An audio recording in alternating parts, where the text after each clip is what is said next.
Obrigado, pastor. Saúde à igreja, na paz do Senhor, amém? Amém. É um privilégio estar aqui com vocês.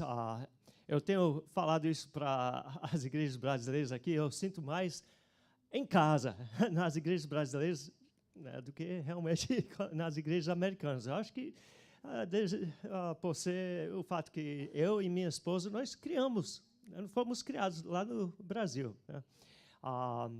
Nossas famílias chegaram lá em 62. Então, a minha esposa tinha uns 4 meses, eu tinha uns 2 anos, a gente se conheceu, né? Assim, entre aspas, porque não deu para lembrar. Eles foram para Juazeiro do Norte, nós fomos para Ipanguaçu, Rio Grande do Norte, e só nos conhecemos 20 anos depois, né? Ela não foi para a escola americana, eu fui, então, por alguma razão, Deus fez assim, né? E nos introduziu de novo, 20 anos depois, em Carolina do Norte, onde ela estava temporariamente, né?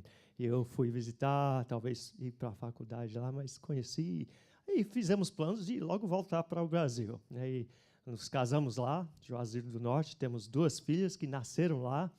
E, aliás, a nossa filha mais velha, que nasceu lá, ela agora é missionária na África. Então, parece que é algo na família mesmo, né? Amém? E a filha mais velha dela, a nossa neta de 10 anos, ela quer ser missionária na China. Então, vamos ver, né?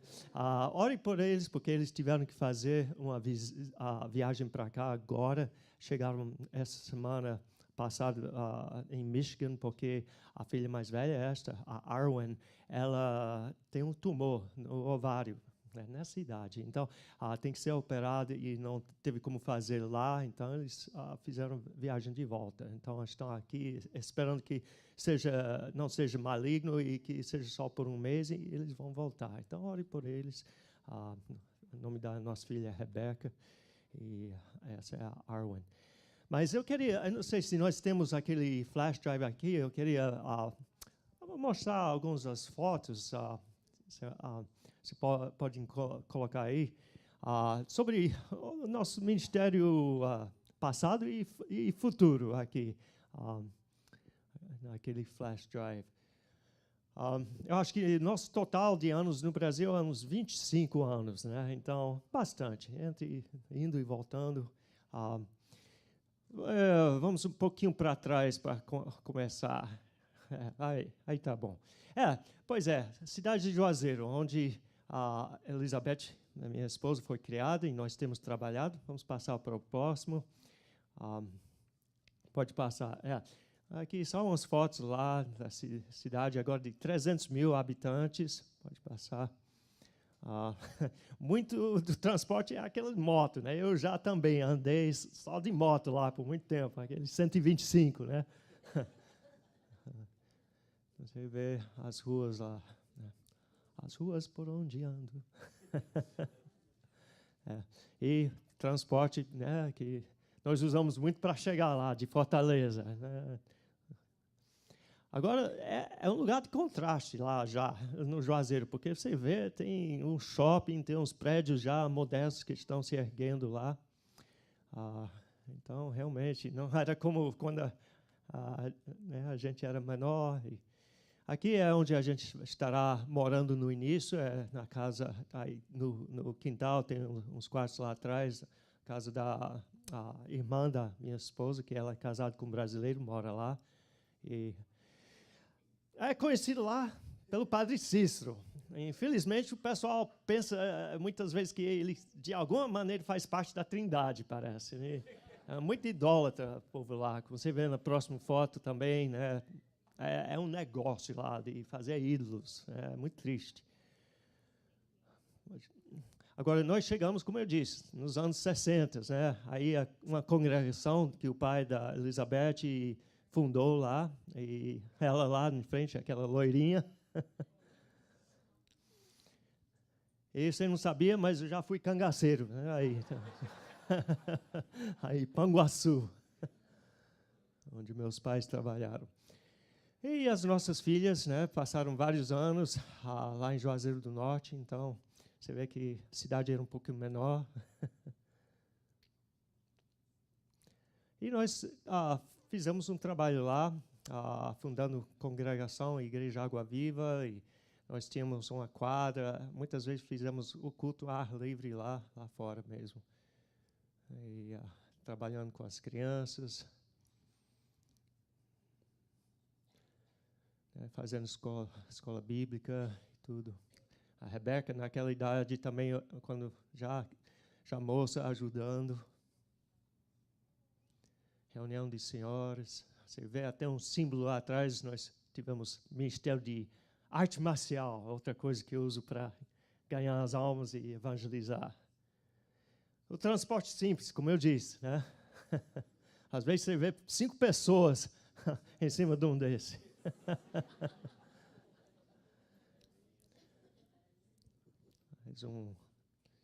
Como eu disse, o pessoal gosta de arte marcial. Eu tenho treinado por 40 e tantos anos nas artes marciais, sou não dano, faixa preta, então tenho usado isso muito para atrair jovens, crianças e tudo, fazer demonstrações ou dar aulas de graça, fazer esse ministério. Né? Fazendo visitas, fazendo os estudos numa escola americana de inglês. Demonstrações evangelísticas de arte marcial, né? Alguém disse, coloca no chão e disse, tem que aceitar Jesus. Mas visitando outras academias e outras visitas aqui, né? Temos tido esse privilégio também de visitar o orfanato lá, ministrar para as crianças lá. Várias congregações que temos tido o privilégio de visitar. Esse pastor lá na frente, pastor Roberto, ele me achou no Facebook 31 anos depois que eu levei ele para Cristo. A gente era seminarista num seminário lá em Juazeiro e levei ele a Cristo com 11 anos de idade. Depois ele me acha, ele disse, tem 2 congregações aqui, vem nos visitar, Petrolina. Então fomos lá, Petrolina e Juazeiro da Bahia, preguei lá, foi uma grande bênção. Você nunca sabe onde vai sair essa semente que você semeia, né? Então, o pastor Roberto com alguns irmãos. Esse é outro grupo da antiga Água Viva, que agora eles têm suas próprias congregações, esses 2 em frente, Antônio e o sobrinho dele, o Silvanildo, já encarregado de suas próprias congregações. Outras visitas aqui, né? Ministrando a palavra também para os enfermos.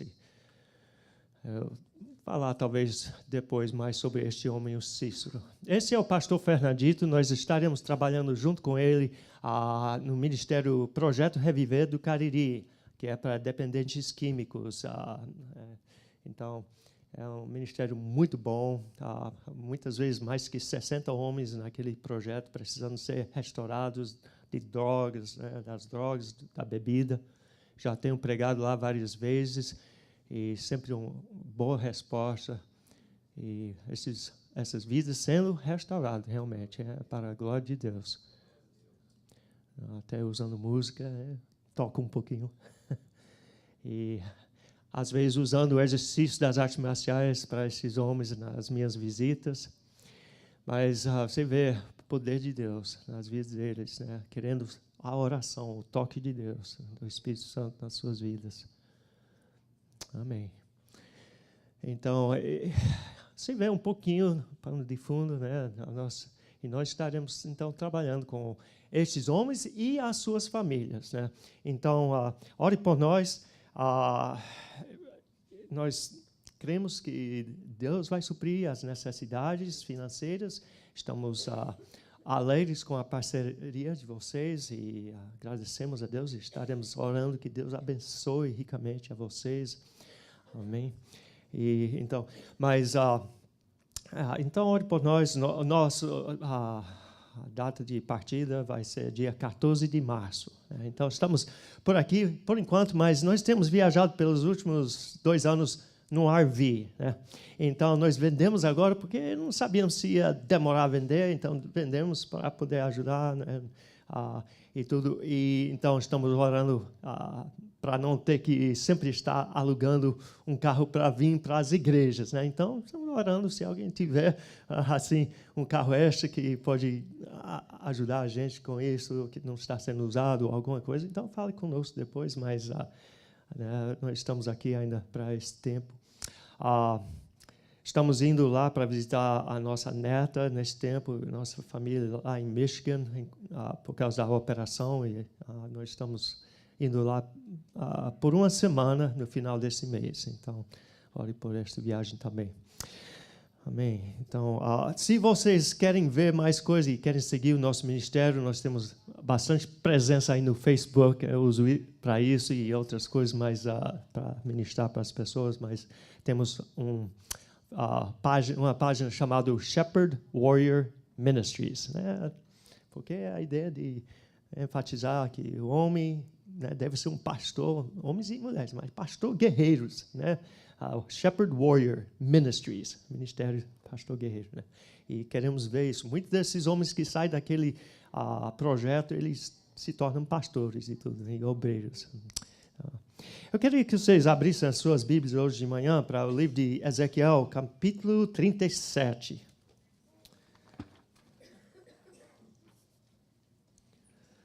Ezequiel, capítulo 37. E vamos ficar de pé, fazer uma leitura aqui. Nós leremos os primeiros 14 versículos. Amém? Veio sobre mim a mão do Senhor. Ele me levou pelo Espírito do Senhor e me deixou no meio de um vale que estava cheio de ossos.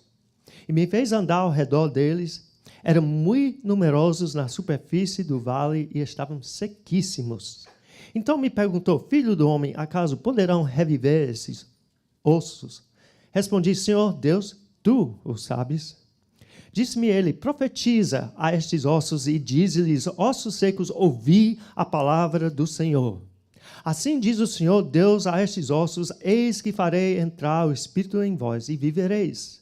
Porei tendões sobre vós, farei crescer carne sobre vós. Sobre vós estenderei pele e porei em vós o Espírito e vivereis. E sabereis que eu sou o Senhor. Então profetizei segundo me fora ordenado. Enquanto eu profetizava, houve um ruído, um barulho de ossos que batiam contra ossos e se ajuntavam, cada osso ao seu osso. Olhei e eis que havia tendões sobre eles, e cresceram as carnes, e se estendeu a pele sobre eles. Mas não havia neles o Espírito. Então ele me disse: profetiza ao Espírito, profetiza ao Filho do Homem, e diz-lhe: assim diz o Senhor Deus: vem dos quatro ventos, ó Espírito, e assopra sobre estes mortos, para que vivam. Profetizei como ele me ordenara, e o Espírito entrou neles, e viveram e se puseram em pé, um exército sobremodo numeroso. Então me disse: filho do homem, estes ossos são toda a casa de Israel. Eis que dizem: os nossos ossos se secaram, e pereceu a nossa esperança. Estamos de todo exterminados. Portanto, profetize e diz-lhes: assim diz o Senhor Deus: eis que abrirei a vossa sepultura, e vos farei sair dela, ó povo meu, e vos trarei à terra de Israel. Sabereis que eu sou o Senhor, quando eu abrir a vossa sepultura e vos fizer sair dela, ó povo meu. Porei em vós o meu espírito, e vivereis, e vos estabelecerei na vossa própria terra. Então sabereis que eu, o Senhor, disse isto e o fiz, diz o Senhor. Amém. Vamos orar. Deus Pai, eu peço agora que abre os nossos corações, o nosso entendimento. Pai, que possamos ouvir aquilo que o Espírito está dizendo hoje de manhã. Que haja clareza de pensamento, que haja nenhum impedimento no nome de Jesus. E te louvamos, te adoramos, no nome de Jesus. Amém. Podeis sentar. Irmãos, este texto fala da restauração da nação de Israel. Principalmente é sobre isto, né? E é um fato, é algo que não tem sido visto em nenhuma outra nação deste mundo, desde que começou a história. Uma nação que realmente foi disperso, foi derrotado, foi destruído, né? E espalhado, levado cativo. Mas Deus a restaurou. Depois de mais que 1.500, 700 anos Isso não acontece, mas aconteceu, porque com Deus, como ouvimos, né? Não há nada impossível. E Deus fez isso para mostrar a sua glória, mas porque Ele é Deus de promessa. E Ele prometeu a Israel que Ele tinha um propósito para eles e que ia trazer também uma grande bênção para todos os povos através dele e que ia reinar lá de Jerusalém. Deus fez o impossível. E eu quero que vocês entendam, nesse texto nós vemos também, é claro, um quadro da ressurreição, né? Aquilo que é impossível, mas que Deus restaurará esse tabernáculo, né, que é temporário. A Bíblia diz lá em 1 Coríntios, tem um tabernáculo não feito com mãos, eterno nos céus, que nós esperamos para este tabernáculo.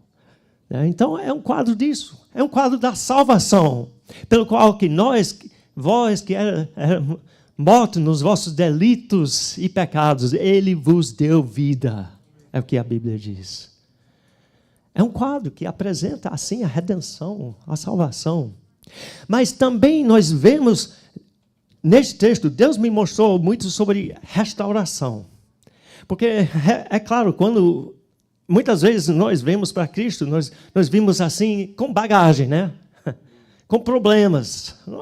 E nós que já temos muitos anos na vida cristã, muitas vezes acontecem coisas que nos abalam. Coisas que nos abalam, e nós nos achamos numa situação como Israel, que quando eles dizem assim, pereceu-se a nossa esperança. Achamos algo difícil mais.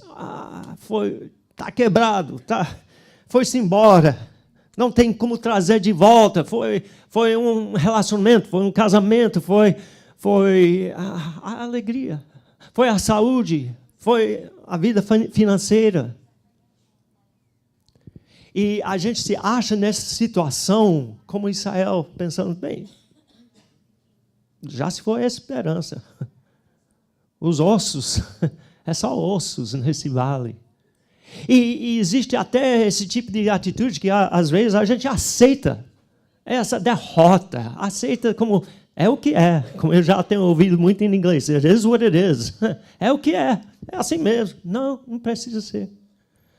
Pois Deus é o Deus de impossível. E hoje eu quero falar deste texto, o que ele me mostrou sobre esse processo. Às vezes ele faz uma restauração que começa assim e vai acontecendo. Às vezes parece mais imediato. Mas Deus é o Deus do impossível. E a primeira coisa que nós vemos nesse texto é que Ele lhe carregará a um lugar de visão. Para andar em derredor do seu vale de ossos. Você vai ter que encarar a sua situação de desespero ou que não tem esperança fora de Deus. Pois Ele levou o profeta assim, para olhar e realmente encarar. Olha, ossos sequíssimos. Ele diz, filho do homem, você acha que podem viver? Bem, Senhor, tu sabes. A verdade é isso, ele não sabia, mas ele conhecia que Deus, o Deus que sabia. E Deus, às vezes, tem nos trazer para esse ponto, para fazer uma viravolta na nossa vida, para poder saber que há esperança, para primeiro ver que sem Deus, não tem jeito. Temos que encarar a nossa situação. Ele nos levará a este vale, para podermos virar a Ele. E em seguida, Ele enviará a sua palavra. E Ele diz aqui, Ele diz, profetiza a estes ossos e diz-lhes, ouvi a palavra do Senhor. Em segundo lugar, Ele quer que você ouça o que Deus diz sobre sua circunstância. Pois sabemos o que o inimigo diz. Sabemos que muitas vezes o que o mundo diz, não tem mais jeito. Mas queremos saber o que Deus diz na sua palavra. O que Ele diz pelo seu Espírito Santo. Pois Ele é o Deus do impossível. Ele é o Deus, Jeová Rafa, o Deus que restaura, que sara. E Ele dará essa esperança quando Ele fala, aquele sopro da vida, para você começar a ter esperança. Ele diz, escuta o que eu estou dizendo, é o que Deus diz. Ouça a palavra de Deus. Então, Ele trará de volta o que é preciso ser reunido à sua vida. O que é preciso ser consertado na sua vida. Ele começará a reunir as coisas, fazer as conexões. Veja aqui no versículo 7. Profetizei, segundo me for ordenado. Enquanto profetizava, houve um ruído, um barulho de ossos que batiam contra ossos e se ajuntavam. Eu imagino um vale cheio de ossos, agora começa a se mexer. E osso se junta a osso e é um ruído. É um barulho enorme, porque se torna um exército. É muitos ossos. Então, esse estrondo, este barulho, Deus me falou, pelo seu Espírito, uma coisa que acontece quando Deus começa a mexer na vida para trazer restauração, às vezes, é que não é sempre confortável. Às vezes há um pouquinho de barulho, porque Deus tem que mexer, e às vezes o fundamento não está certo. Tem coisa fora de ordem. Esse osso está aqui, quando precisa, está aqui. E você sabe, quando deslocam alguma coisa, tem que colocar em lugar, dói. E às vezes Deus tem que nos, não só trazer a esse ponto de ver a necessidade, mas Ele vai mexer com o conforto, com aquela situação que você sabe, não é assim mesmo. Não. Vai começar a fazer as conexões e colocar em lugar aquilo que está fora de lugar.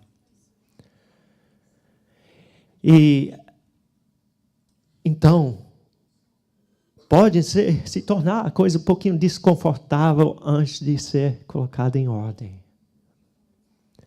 É Deus mexendo. Se você está crendo nele, você está seguindo, está ouvindo a palavra de Deus, não perca a fé, porque a coisa se torna um pouquinho mais difícil primeiro. Há um ruído, há um barulho, porque Deus está mexendo. E Ele, então, acrescentará de volta aquilo que é necessário. Diz, eis que vieram névoas sobre eles, cresceu-se a carne, estendeu-se pele sobre eles por cima. Deus sabe o que lhe falta. As coisas que ainda precisa na sua vida, que está fora de ordem, naquilo que precisa ser restaurado, naquilo que precisa ser fortalecido, Ele sabe. E Ele acrescentará aquilo que vai proteger os músculos, o que vai proteger os ossos, os tendões, a pele. Ele vai colocar de volta aquilo na sua vida que parece que não tem. Ele vai fazer aquele milagre de restauração.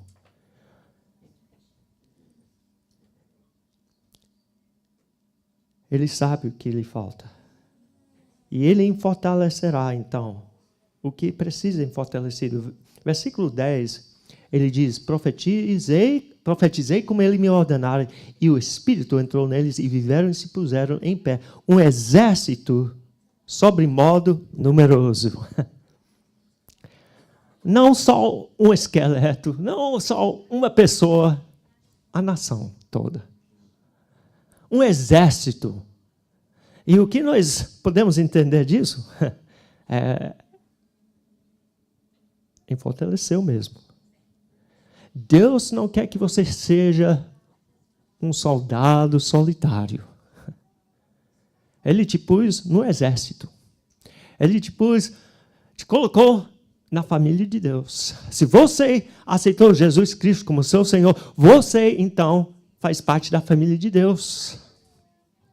E juntos, você tem força, tem poder. E é por isso, como nós ouvimos, olha, em Hebreus 10, 25, diz, não vos estou deixando de congregar, como é o costume de alguns. A verdade é que Deus nos colocou para servirmos uns aos outros. aceitamos uns aos outros, perdoamos uns aos outros, exortando uns aos outros. Como podemos fazer todos esses uns aos outros se não estamos uns com os outros? Amém? Então, a verdade é, Ele nos vê e Ele vai restaurar vidas, como? Nos colocando no exército. Nós não somos apenas um hospital, nós somos um exército. Quando Jesus, né, quando diz que os portões do inferno não prevalecerão contra, né, o evangelho de Jesus Cristo, contra a igreja.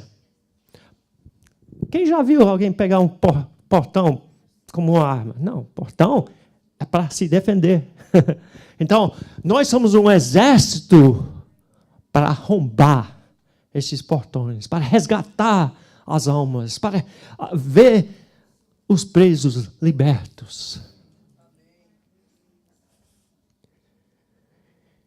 E a verdade, então, parte dessa restauração da vida, do gozo, da liberdade em Jesus Cristo, do poder na sua vida, e pode ser até a cura, essas coisas, mas Deus tem um plano, e você está junto do seu exército. E no próximo lugar nós vemos, Ele trará liberdade.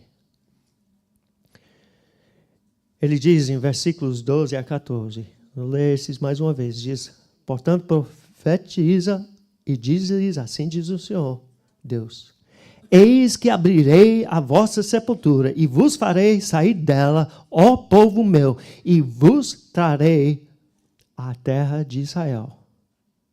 Sabereis que eu sou o Senhor, quando eu abrir a vossa sepultura e vos fizer sair dela, ó povo meu. Vamos, só esses dois. Olha, nota que ele fala sobre ele saindo da sepultura. Ele estava falando sobre, para eles, era estando mortos, sem esperança. Por quê? Porque estavam cativos. Porque estavam no cativeiro, na Babilônia, na Pérsia. E Deus diz, eu tenho liberdade para vocês. Eu darei liberdade. Eu vou trazer vocês desses túmulos, desses sepulcros. Eu vou libertar vocês. E Deus quer libertar você da servidão e do cativeiro do pecado. A verdade é, em posição você já foi liberto. Se você está em Jesus Cristo, você foi liberto. Mas na prática, isso, a santificação, isso vem dia a dia. E tem crente em Jesus Cristo que anda derrotado, anda amarrado. Lá no livro de Provérbios fala sobre as cordas da iniquidade. E se você cede lugar ao inimigo, como Paulo diz, não deis lugar ao diabo. O que é essa palavra lugar? No grego tem essa ideia de um lugar de habitação. Você pode ceder lugar na sua vida através do pecado, um pecado não confessado, um pecado, aquele, a gente diz em inglês, pet sin, aquele pecadinho que você acha que não tem nada errado, mas você continua nisso. E se torna até um vício. Muitos, olha, o pessoal fala sobre vícios. Puxa, não é só bebida, não é só drogas. A pornografia, outras coisas que a gente se coloca, de certa maneira, como ídolos nas nossas vidas. A ira descontrolada. Coisas que dá lugar ao diabo. E Deus diz, olha, eu quero te libertar. O medo, o temor, preocupações. Ele diz, lançai sobre ele toda a vossa ansiedade, pois ele tem cuidado de vós.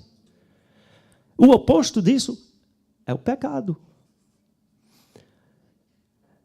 Deus nos chama para a liberdade. Jesus diz, eu vim para que tendes vida e que tendes vida em abundância. E às vezes nós não experimentamos essa abundância porque nós não estamos andando na verdade. Estamos escutando mentira do diabo. Temos dado lugar na nossa vida para o diabo, para os seus demônios. E Deus diz, olha, você quer ser restaurado? Então, eu tenho esse processo para você, mas o processo é você se submeter a mim. É você crer em mim, você saber que eu sou Deus e que eu posso te libertar. Pois ele deixará vocês saber que ele o fez, como ele diz em versículo 13, ele diz, sabereis que eu sou o Senhor quando eu abri a vossa sepultura.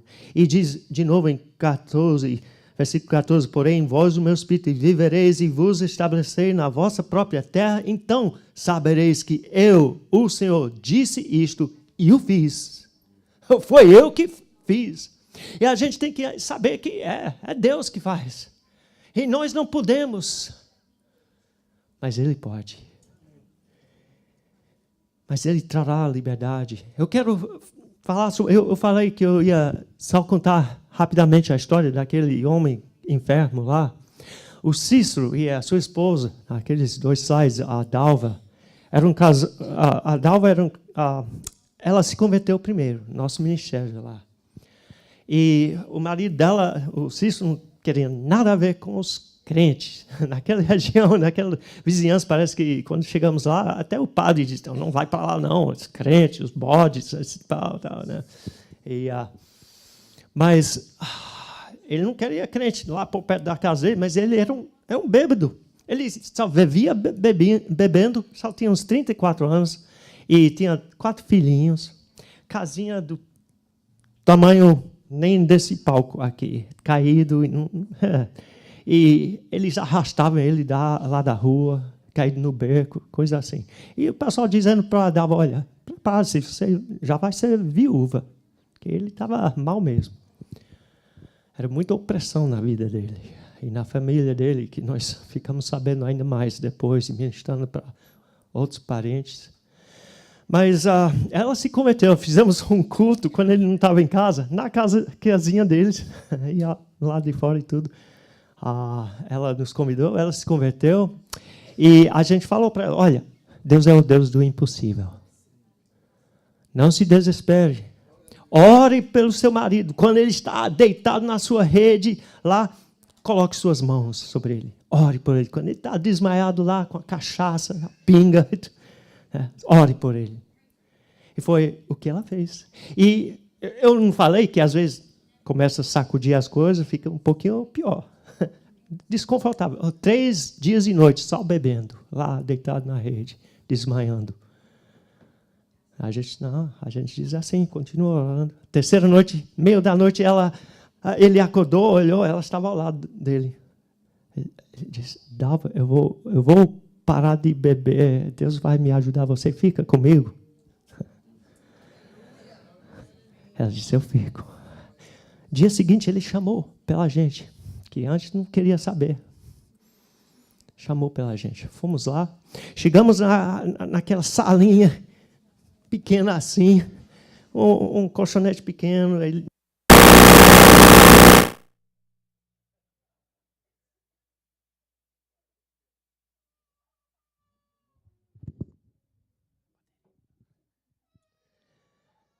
Nós chegamos aí, ele indicou para sentar, ele estava cambaleando de um lado para outro, em frente de uns ídolos do lar, que tem muito, toda casa católica lá. Padre Cícero, Maria, Jesus, uns ídolos lá, de um lado para o outro. Sentamos aí, eu e Elizabeth, ele disse, pastor, você está ouvindo o que eles estão dizendo para mim? O Espírito de Deus veio sobre mim, eu me levantei, apontei em direção a esses ídolos. Eu disse, eu te calo no nome de Jesus, seus deuses falsos, vocês não podem falar com este homem. Vai embora no nome de Jesus, sai no nome de Jesus, vai onde Jesus te manda. Seja calado agora, no nome de Jesus.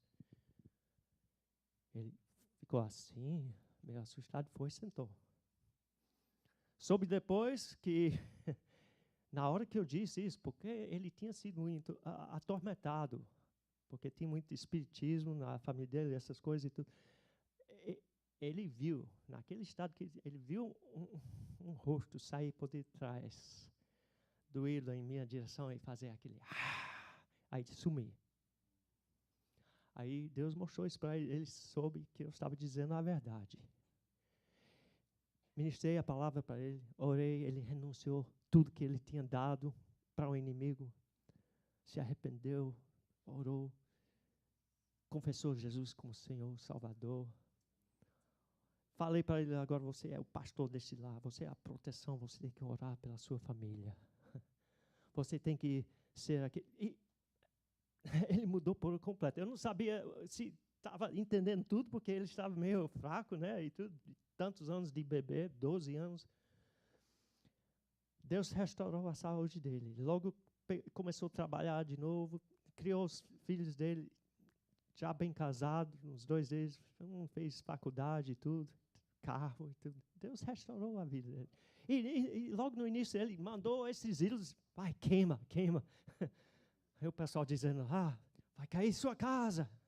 Não, Deus honrou a ele. O pessoal deu o apelido dele, o ressuscitado. Perguntaram, o que foi? Como aconteceu isso? Disse, só Deus. E às vezes ele lá no quintal orando pela vizinhança, orando pela sua família. E eu nem indiquei como fazer, eu só disse, você tem que orar pela sua família. Eu pedi que Deus, né, mandasse o seu espírito, enchesse, batizasse com o espírito, mas não falei nada sobre línguas. Eu sei que eu sou batista, pano de fundo, mas eu também creio em línguas. Mas eu sei que tudo tem, né? Eu creio no poder do Espírito Santo. E veja bem, mas eu não falei sobre isso. Mas a Dalva disse, pastor, às vezes ele passa hora lá no quintal orando, e às vezes eu não entendo nada do que ele está dizendo. Eu perguntei a ele, o que é que você está dizendo? Ele disse, eu não sei, mas Deus sabe. Olha, gente, Deus é Deus, né? Mas tudo isso para dizer, olha, Deus tudo pode. E Ele quer tirar o seu povo do cativeiro. Às vezes é pelo pecado nosso, às vezes é pelo pecado dos nossos pais, existe isso, coisa que a gente aceita uma mentira por causa de um trauma na vida, alguma coisa que acontece, mas a gente vive com algum problema de depressão, ansiedade, terrores à noite, que são opressões do inimigo. E Deus diz, eu vou lhe dar liberdade. É interessante que lá no livro de João, capítulo 10, quando ele fala, capítulo 6, quando ele fala, ele diz, conhecereis a verdade vos libertará. Mas esquecemos que antes de dizer isso, ele diz, se permanecerdes na minha palavra, sereis meus discípulos e conhecereis a verdade e a verdade vos libertará. Precisamos permanecer na sua palavra, porque a palavra, como é que você se defende com mentira? Com a verdade. Santifica-os na verdade, a tua palavra é verdade, disse Jesus. Ela é a sua arma. Você tem que permanecer nela e conhecer e dizer que nem Jesus, olha, está escrito. Você se defende com aquela arma, aquela espada do Espírito. Pois a palavra é viva e eficaz e mais afiada do que uma espada de 2 gumes. E finalmente, sabe que é um ponto muito importante aqui. Deus me mostrou isso. Ele usará você a declarar essa liberdade, a declarar essa restauração pela sua palavra. Quando Deus usa repetição na sua palavra, então é importante. 3 vezes ele diz, profetiza. Profetiza, filho do homem, profetiza.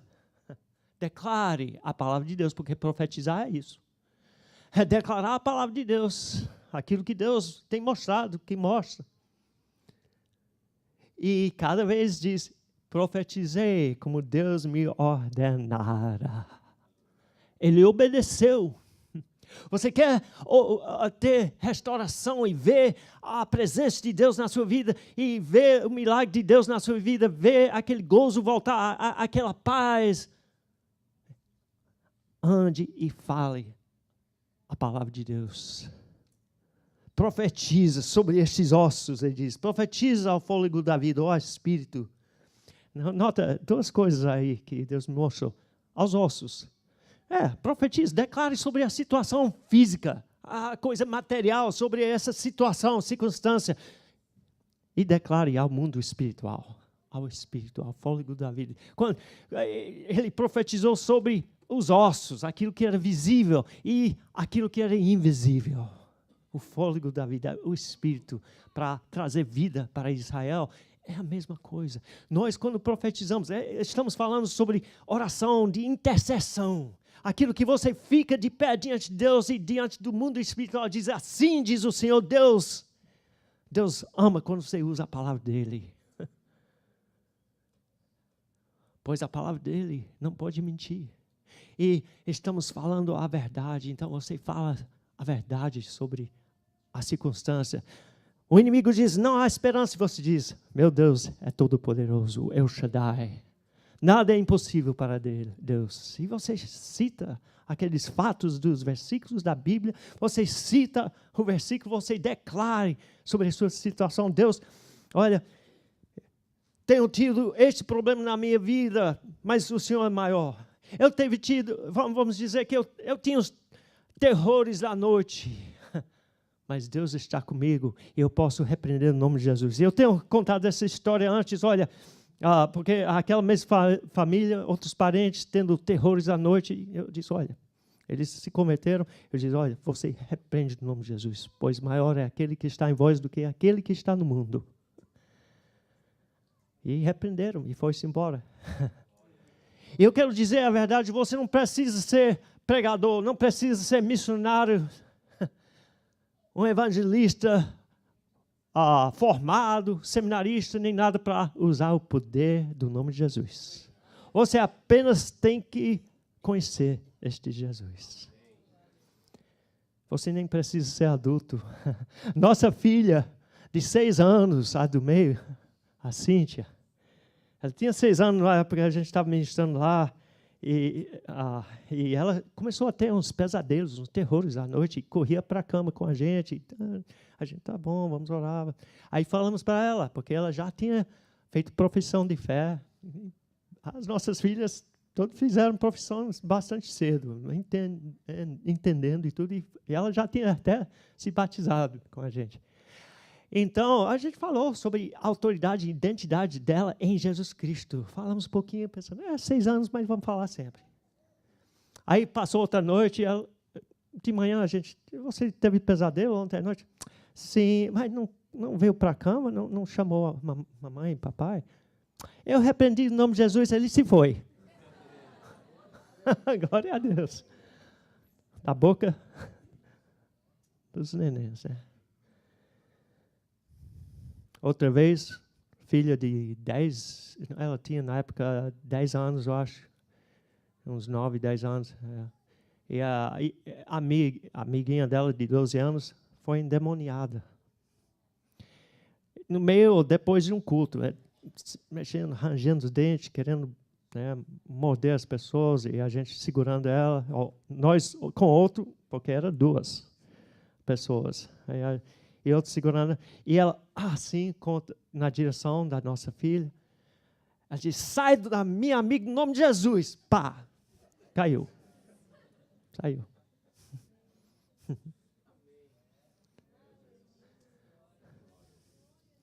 Deus está em cada um que conhece a Ele.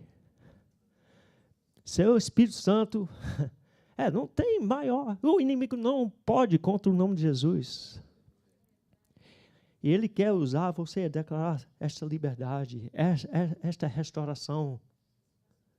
Lute contra as mentiras que Satanás tem semeado, desânimo, desespero, depressão, aquilo que rouba a esperança e, portanto, o gozo. Pois o gozo do Senhor, a alegria do Senhor, a vossa força é. O inimigo está atrás disso. E é por isso que diz, lá em Romanos 15, dá aquela dica, diz, versículo 3, eu acho, diz, o Deus de toda a esperança vos encha de gozo e paz no vosso crer. Gozo e paz. Se está faltando gozo e paz na sua vida, começa a crer naquilo que Deus diz. Ele te carregou, talvez, já para esse lugar de visão. Você diz, é assim mesmo, não tem mais esperança na minha vida para felicidade, para isso, para aquilo. Mas você, então, ouça o que Deus, porque Ele está hoje mandando a sua palavra e dizendo, ouvi a palavra do Senhor. Que eu posso trazer aquilo que está faltando para a sua vida. Eu posso restaurar as forças. Eu quero que você esteja dentro desse exército, apoiando uns aos outros. Eu quero que você saiba que eu vou fazer isso. Mas eu quero que você declare. Eu quero que você obedece. E anda nessa verdade. Amém, irmãos? Amém. Pastor,